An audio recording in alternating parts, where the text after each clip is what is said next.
Thank you. Can you hear me? Yes? Okay. So first I'd like to thank the organizers. It's a real honor and pleasure to be here. Thank you. The conference is really quite stimulating for me and fascinating. So I'm not going to talk about obesity.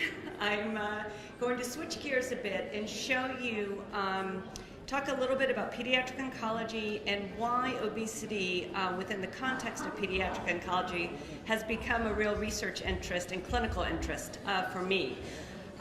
Throughout my talk, I will, most of the data I'm showing is from a high-income setting, either the US or Europe, but I will go through and illustrate how we've adapted much of what we're doing in high-income countries to low and middle-income countries, such as Palestine, where you can get some ideas about how you can adapt things for potential solutions here in the region. So again, thank you.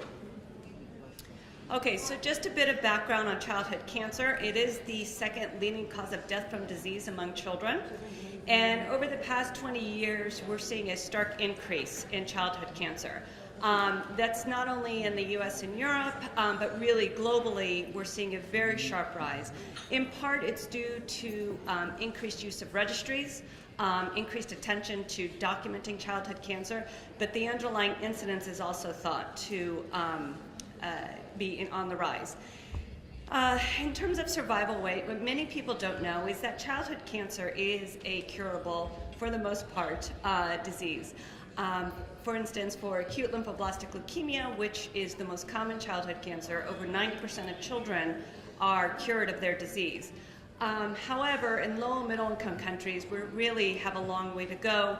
It is around 30 to 75%. Depending on the region and the access to resources to treat childhood cancer. So more relevant to here, this conference and what I spend my time doing are the nutritional challenges that children with cancer encounter. So we all know, I'm sure, you think of pediatric oncology and nausea, vomiting, constipation, diarrhea. But what many don't realize is that by the end of treatment, about up to 60% of patients become obese. And this is primarily for acute lymphoblastic leukemia. And as a result of this, they're at increased risk for metabolic syndrome, cardiac conditions, largely due to radiation they've been exposed to, and high triglycerides, low bone mass, etc. So there are a lot of nutrition-related conditions that we end up facing as the result, the consequence of a cure for childhood cancer. So what we've been spending our time is what is the role of nutrition during and after therapy, and how can it either further improve or hinder survival? And I'll show you a landmark paper that really is what stimulated a lot of research in pediatric oncology and this double burden of malnutrition. And what I'll bring your attention to is this bottom line and this line here. And what this author showed was that those kids that were under or overweight had reduced survival when compared to kids in a normal weight group. And the odds ratios were pretty profound. But what was most important about this article is that in the discussion, they had realized that all of the advances that scientists have made in the lab in curing pediatric leukemia have actually been removed from just this double burden of malnutrition, either being under or overweight at diagnosis. So this spurred a lot of research and a lot of attention to nutrition that, oh, this is a modifiable risk factor that we could potentially impact during and after therapy. So Children's Oncology Group has a nutrition committee of which I chair, and we embarked on a meta-analysis about a year and a half ago, of which we compiled all of the data. We had about 6,000 children, which for pediatric oncology is a large sample size. And we looked at all of the studies and said, okay, when we collect all the studies, what is the effect of this double burden of malnutrition on survival in pediatric leukemia?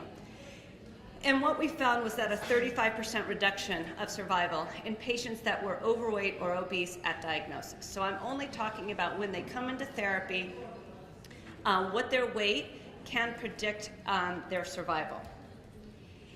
But then we looked at this a little bit more and we said, okay, if the kids come in overweight or obese, but let's say they lose weight during treatment, or let's say they fluctuate the treatments 2 to 3 years of therapy, let's see what happens. And what I'll bring your attention to here is that those kids, this yellow line, were, again, those kids that were a normal weight at diagnosis and kind of stayed that way, versus this red line here. Those were kids that were overweight or overweight at diagnosis, but then over the course of treatment became within a normal weight category. And what you see is they have the same survival as normal weight kids at diagnosis. So this really motivated us to realize that, okay, if we fix the problem, we can actually remove this risk factor that obesity is imparting on our overweight and obese kids at diagnosis. So we've started to look into this a little bit more. What are those risk factors? How can we tease out who's at risk for either gaining weight and staying that way? And what we found is that those kids that gain weight really early on in therapy, and I'll get to why that may be in a bit, these kids are the ones that are most likely to become obese or overweight at the end of treatment. So those kids that are not obese or overweight at diagnosis, but then become that way over the course of treatment, again, remember we're talking about a 2 or 3 year time frame, those are the kids that are becoming obese at the end of therapy. And this does vary between the type of steroids. So one of the backbones of treatment for pediatric leukemia is steroid therapy, and it fluctuates between very high dose and low dose treatments, but there is fluctuations in the amount of weight that's gained over the course of treatment and whether the type of steroid that they're administered. So we also have realized, and I know you're going to hear a lot more about this tomorrow from Dr. Gallagher in terms of body composition, is that these kids that are gaining weight are preferentially gaining fat, and that their body composition is becoming is significantly altered over the course of therapy. So more fat mass, less, and losing a lot of lean mass over the course of treatment. So we have, there's a lot on the slide, but I'll summarize it for you. There's a lot of hypotheses as to why these kids are developing obesity by the end of the treatment, and we're pretty certain at this point that it's not just because of extended exposure to steroid therapy. We know that obesity can have an impact on pharmacodynamics, and that's an area that we're looking into. Several authors have looked at the tumor microenvironment, so the environment and the cells that are directly around the tumor cells. If there's more fat versus not fat, the fat cells actually can absorb the chemotherapy and protect the leukemia cells from death from the chemotherapy. We also know that leukemia in itself prompts a lot of inflammation and cytokines that perhaps promote the development of obesity.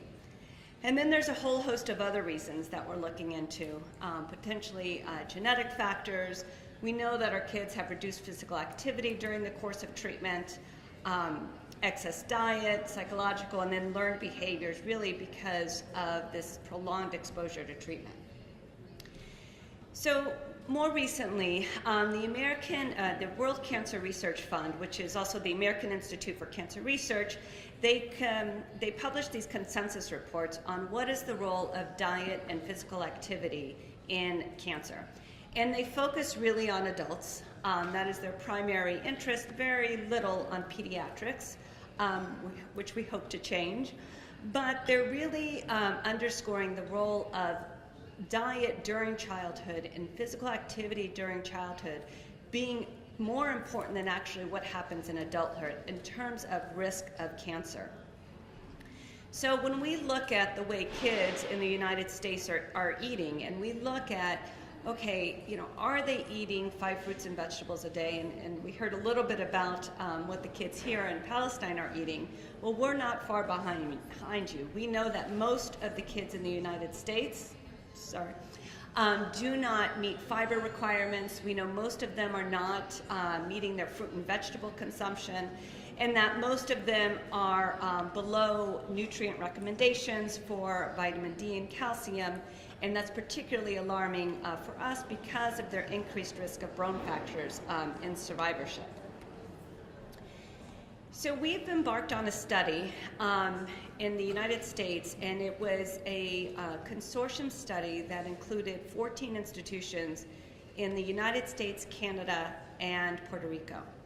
And what we've wanted to do with this study called DALT, which is the Diet and Acute Lymphoblastic Leukemia Treatment Study, we wanted to see what is the role of diet during therapy. So basically, how does treatment for pediatric leukemia alter an individual's diet, a child and adolescent's diet, over the course of therapy? There was this underlying assumption, there's two actually. One is that, if you have cancer, you don't eat. But that was a conundrum for us because we know that most of our kids are becoming obese at treatment. So we're like, maybe they're not, under eating, they must be overeating.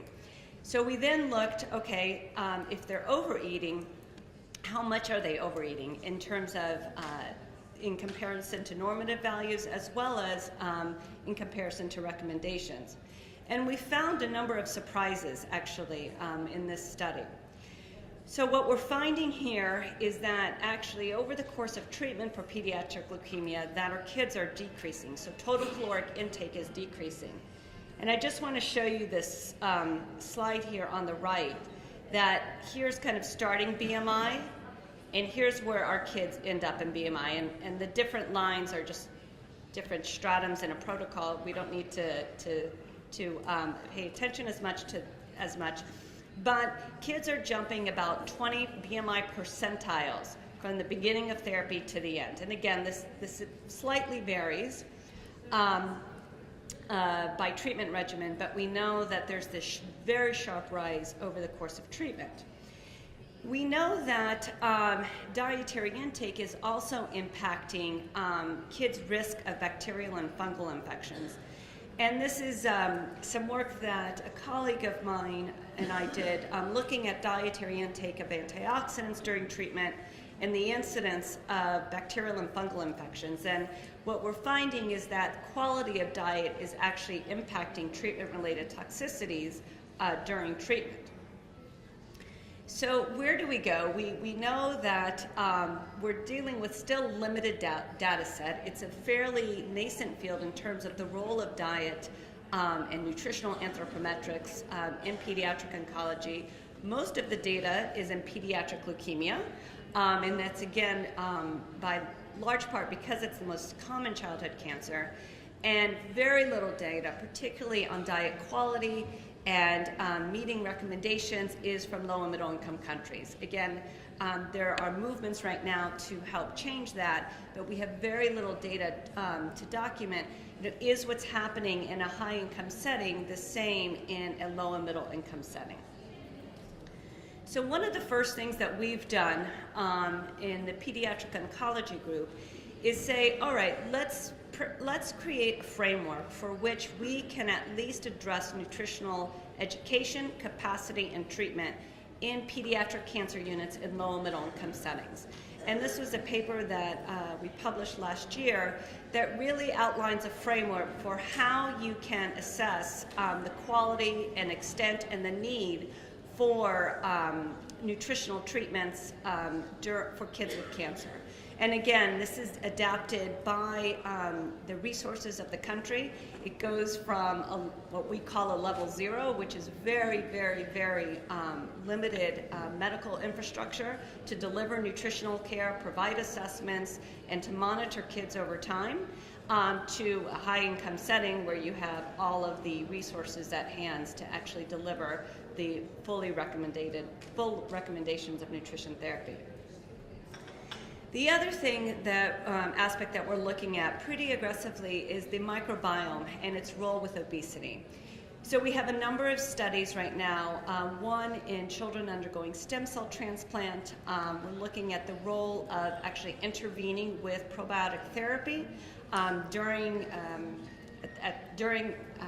conditioning therapy, which is when the time the child gets admitted for their therapy pre their transplant through for 3 months. And we're looking at things such as gut genetic composition of the microbiome, metabolites of the microbiome, and then how that impacts toxicities, which we refer to obesity as a toxicity, and other clinical outcomes.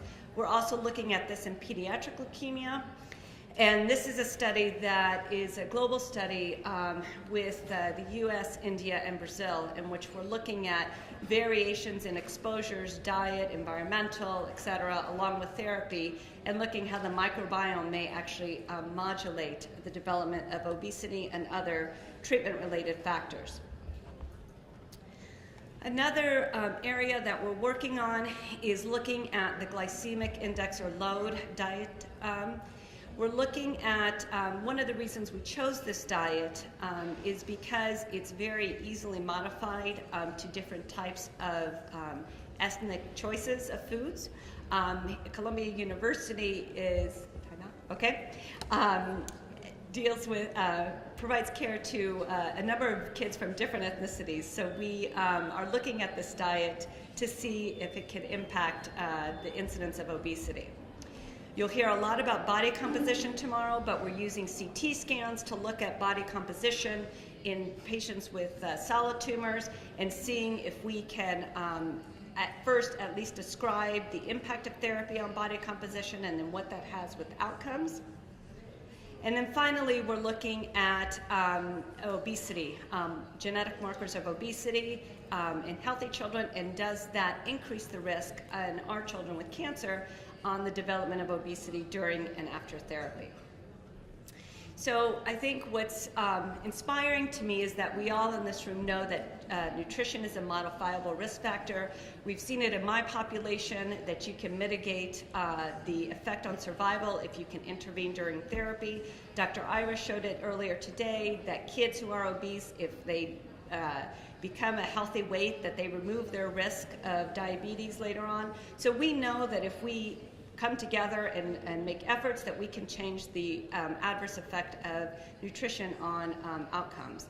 We know that we need to work on diet quality. This is an issue in both high-income and low-middle-income countries, but reasonable solutions really, I think, are pressing and very much needed. We still, in pediatric oncology, need to understand more about obesity and childhood cancer, and this is where aspects of the microbiome are really coming into play, and where we're focusing a lot in that area, and to see if we can manipulate it to alter adverse outcomes. We need our feasibility trials. Again, we have a lot of questions to ask in terms of timing, duration, and is it best to do in an oncology setting or elsewhere? And that's it. So thank you very much for your attention, and I look forward to your questions.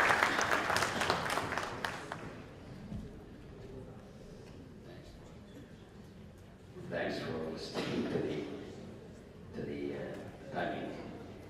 Now we'll be listening to our beloved actor, President of the Pediatric Society, and as usual, we expect him to give us the latest in his field. Thank you. Salam alaikum. Dr. Amin, our friend, I would like to thank Juzoor for having this partnership.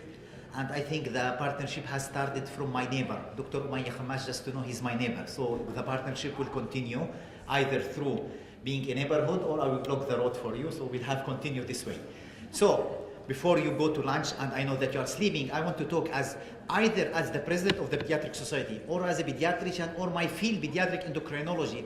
This is something that we have to be discussed here. We are talking about obesity. I will talk about obesity in children, overview, and obesity-related genetic disorders. Because I see a lot of patients as an endocrinologist to look if there is an endocrinological cause for obesity. So my talk, it will be about introduction, obesity definition, epidemic of diabetes, as we have known, selected genetic syndrome associated with obesity, or gene defect associated with obesity, selected neuroendocrine disorder associated with childhood obesity, and conclusions. So, as you have known, it has become one of the most public health problems worldwide as the prevalence is increasing and the comorbidities associated with this epidemic, including diabetes. Genetic factors play an important role and interact with environmental factors to produce obesity. The genetic cause has been isolated in special diseases or syndromes or attributable to a mutation in a single gene involved in regulation of body weight, and we'll see examples for that. Here we'll discuss selected genetic syndromes associated with obesity, and of course part of this will develop diabetes mellitus. All of you now, this is well familiar for you for either underweight, normal weight, or obesity, or severe obesity, morbid obesity, for us checking BMI for these patients, and should be a standard of care in every clinic, in every place, to have to check BMI in early ages. And we have BMI curves either for girls or boys, and to check to check either we have overweight, this is for girls, obesity and severe obesity, and of course there is a definition that BMI be over that 95%, and there is a little bit differences, but this should give us awareness for our children. And to check this, the prevalence has increased over the last few years, and this has studies that I checked from the up-to-date showing that severe obesity is really increasing, and showing that really through the last decades, this is a measure, it's like an epidemic. The number has been increasing significantly, and we can see that obviously even if you look at starting from your home. And trends in obesity among children and adolescents aged from 2 to 19 years of age. This is in the States, and you notice even to different age groups, the incidence is increasing over the last since 70s till now. And even in different countries, as you can see, different places in the world, the incidence is increasing. Here, I want to emphasize on this graph that this study, that if you have overweight or obesity in kindergarten, half of them in the 8th grade, they will have obesity. And even the number is increasing more and more, reaching 3/4 in these patients. So this can be developed early in infancy, and they say with time will resolve. So we have to work as early as possible in early childhood ages, from kindergarten, to prevent obesity. So either half of them, 3/4 we will have in the 8th grade. And this will continue, it's like the snowball, will never stop. What about selected genetic syndromes associated with obesity? It's just to give you the taste. We can't go to each syndrome, just to keep it in mind, because if you see a child, just don't take it always you have to be seen by the dietitian. Just keep in mind that selected syndromes can be. For example, this syndrome, Alström syndrome, they have blindness, deafness, type 2 diabetes, acanthosis nigricans, and we can appreciate the acanthosis nigricans, the darkness over the skin. This will indicate for insulin resistance, chronic nephropathy, cirrhosis, primary hypogonadism in males, and they have obesity onset since the age 2 to 5 years of age, and this is a central obesity. This will show us the transition of the typical disease progression, and here we can appreciate the acanthosis nigricans seen in these patients with Alström syndrome. Sometimes they do not present to you with the classical symptoms, just to know them as simple as that. But you have to keep in mind, if you have a patient with this issue, you have to keep a genetic syndromes to be evaluated and to keep it in mind. And this is showing over the progress of the disease over these 3 years from birth to a fatal disease during 20s to 40 years of age. Another syndrome, well known for most of us, is the Prader-Willi Syndrome. We have always to think of Prader-Willi Syndrome in these patients.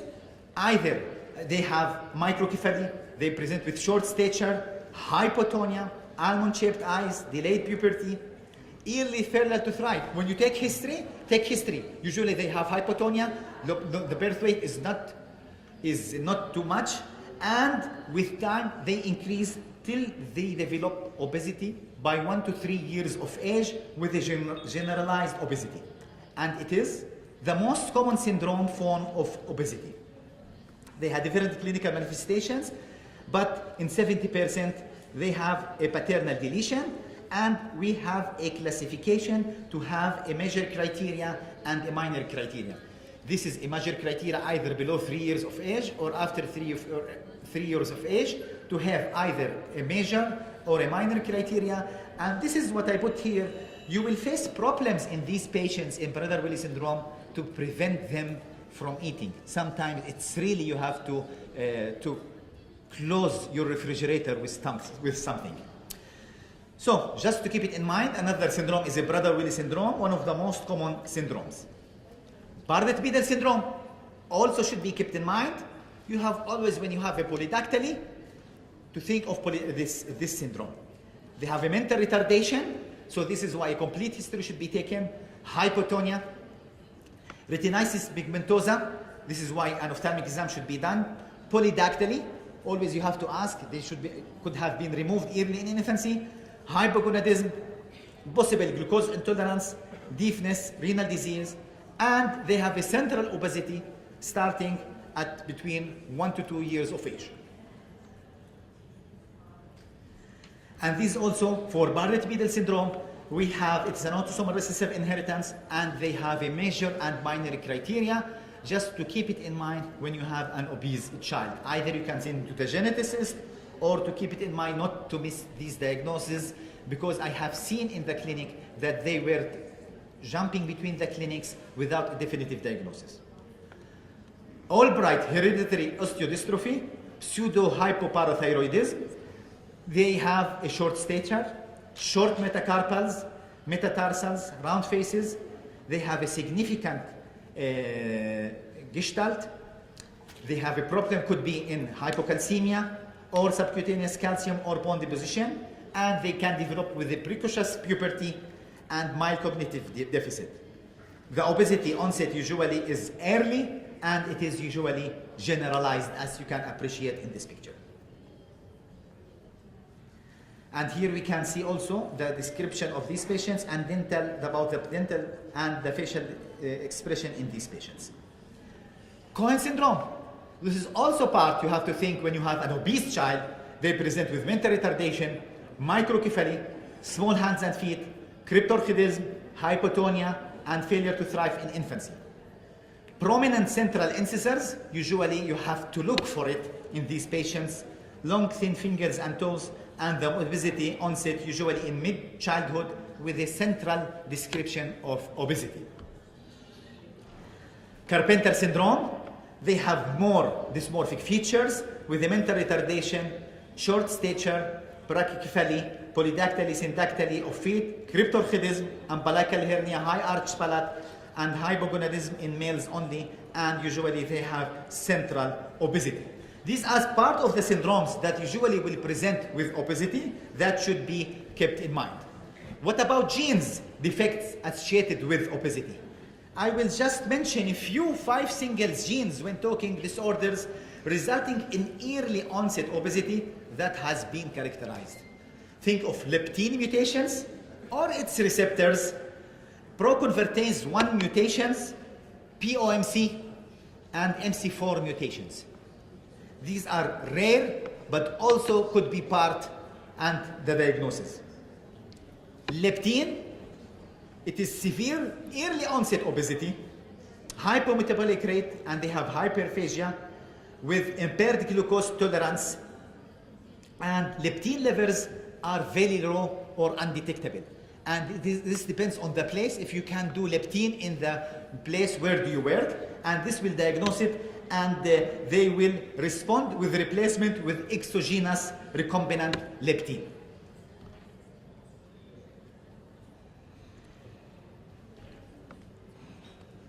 It also can be inherited, so this is a family history and can give you guide for the diagnosis when you reach patient with leptin deficiency. What about its receptor? It's also with severe early onset obesity, with hyperphagia, pubertal delay, hypothalamic hypogonadism, and because of its receptors, of course, the leptin level will be high. So either you can differentiate between them, either the leptin is low or the leptin is high, to differentiate between either the leptin itself or its receptor, and definitely there is no response to treatment with exogenous leptin. Or we have a biologically inactive leptin mutation, that you have the leptin, but it's biologically inactive. I want to show you about these two cases before I finish. And POMC, pro-opiomelanocortin deficiency. I had this patient that presented to Makassar, referred from Gaza Strip. They have Addison, that adrenal fatigue. This is just to show you that they have adrenal fatigue. They have frequent attacks of hypoglycemia. They have obesity and the red hair. So this, to think about that, severe early onset obesity with the red hair, hyperphagia, adrenal insufficiency, which is they have a low cortisol level, recurrent hypoglycemia, and sometimes they have a growth hormone deficiency. Think about pro-opiomelanocortin deficiency. This was the patient that presented to the clinic, and we diagnosed her as having a novel mutation at Makassar Hospital due to POMC mutation. And just here to show you that the negative feedback that maintains body weight, either starting from here leptin and its receptor in the affecting the POMC in the hypothalamus area, or the MC4 receptor affecting food intake, or increased energy expenditure, affecting weight and affecting the weight gain. So this is either the way of the where to think. You have leptin receptor, POMC, and MC4 receptor, and the negative feedback that is affecting another gene, proprotein convertase 1. They also present with early onset obesity with a significant GI symptoms. They have a severe intractable diarrhea and abnormal glucose hemostasis, hypogonadotrophic hypogonadism, hypocortisolism, and elevated levels plasma proinsulin and POMC. And the last one, melanocortin receptor 4. These patients, when you see them once, you will never miss them. They present with a very severe morbid obesity. And we share you the last case here, that they have early onset moderate severe obesity, early onset hyperphagia, increased bone density, accelerated renal growth, severe, significantly hyperinsulinemia, mild central hypothyroidism. This is one of the person, he presented at the age of 8 years. His weight was 91 kilograms. His BMI was 43.4 kilograms per meter square. And of course, you can see that status post-cholecystitis, biliary pancreatitis, lab cholecystectomy, definitely due to the complications of his morbid obesity. And by checking, of course, the family history, we can check this nice, elegant family pedigree, showing all these patients that presented and doing the mutations for them. And we have checked for the whole family members if they have MC4 or not. And here, just to show you that melanocortin we did for these patients, all subjects were euglycemia, but plasma insulin concentrations were significantly elevated. And you can appreciate from here that these two cancers that presented, insulin was significantly elevated, either after we did for them IV and intravenous glucose tolerance test, with giving them the glucose, if you can see here, and the high numbers of insulin response. And in this patient, you can see thousands in insulin, and at that time, they did not develop diabetes for that response of these patients.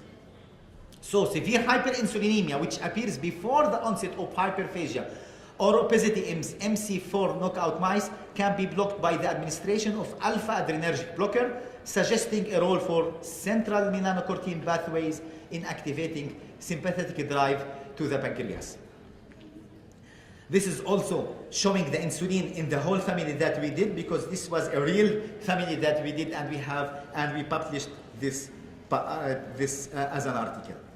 So, other selected neuroendocrine disorder associated with childhood obesity should be considered, either, of course, thinking of endocrine causes, hypothyroidism, cortisol excess, growth hormone deficiency, pseudo-hypoparathyroidism, all part hereditary, and acquired hypothalamic lesions. So, in conclusion, obesity is an expanding public health problem. BMI is the most practical way to evaluate the degree of obesity. Always take BMI. Advise for physical activity and lifestyle modifications. And always, it's not always direct, simple obesity. Send him to the dietitian. Think out of the box. And you can see here, I have asked one of my children if he's doing a physical activity, and he said he's playing football in his iPad.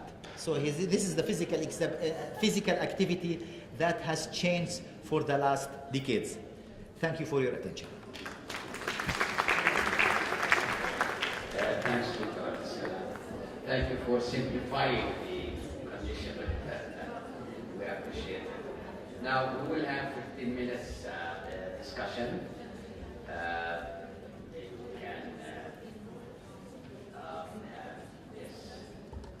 Before I give the floor for questions, the point is, everybody wants to know, why does obesity promote cancer? This is always a question. I mean,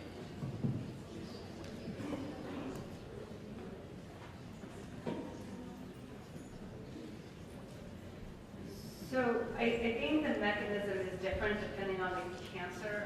In children, we don't have good evidence that obesity increased risk of cancer. The data that's linking obesity with cancer is primarily in adults.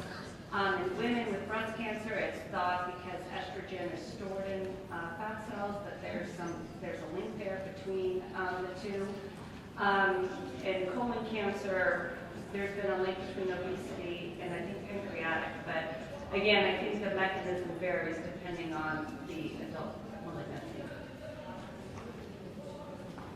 Is there any prognosis about the possibility that insulin is involved, higher insulin, with a bad prognosis, that somehow hyperinsulinemia leads to more tumor growth and more problems that way? So funny you should ask that, because a week ago we had a State of the Science meeting with Children's Oncology Group, and one of the areas we're going to start looking at, investigator from Texas is leading a national study to look at hypoglycemia and pediatric leukemia. So this has been looked at in adults, in women with breast cancer, to the best of my knowledge. They've used metformin and see if that has a response to breast cancer therapy. I think the results have been mixed, but we haven't looked at it in pediatric oncology.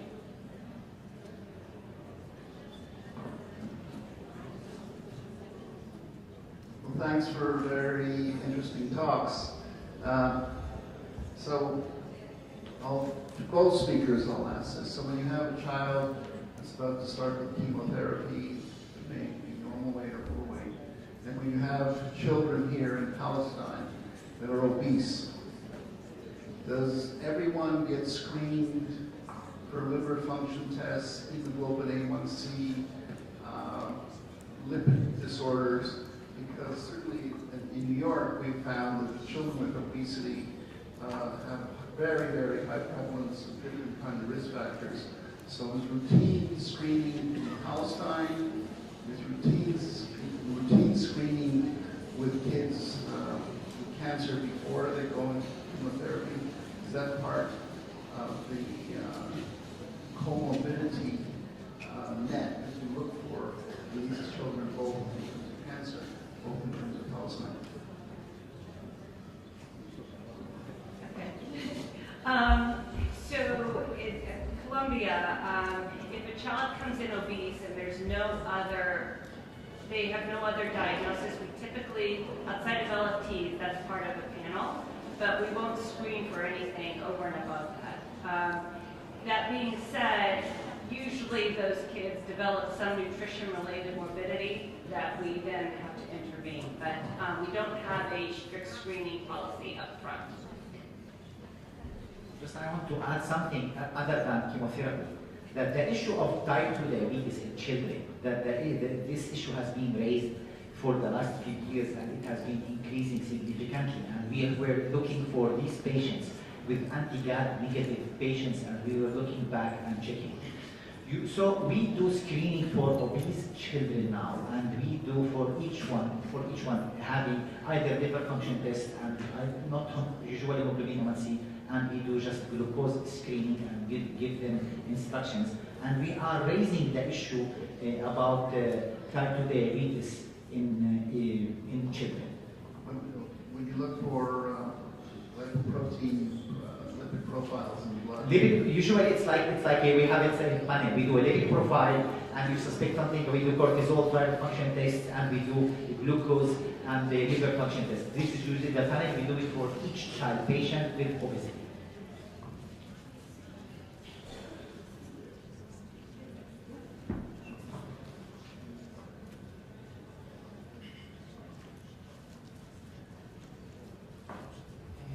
One statement in the UK published about the relationship between cancer among children with chips. Do you have any idea about this? The relationship between cancer and chips in UK? In pediatric oncology, no. We don't have any data, and again, that's part of that we don't have a lot of epidemiologic studies in LMICs that allow us to look at diet quality. That's slowly changing. The study I showed for adult, the papers are just starting to come out now.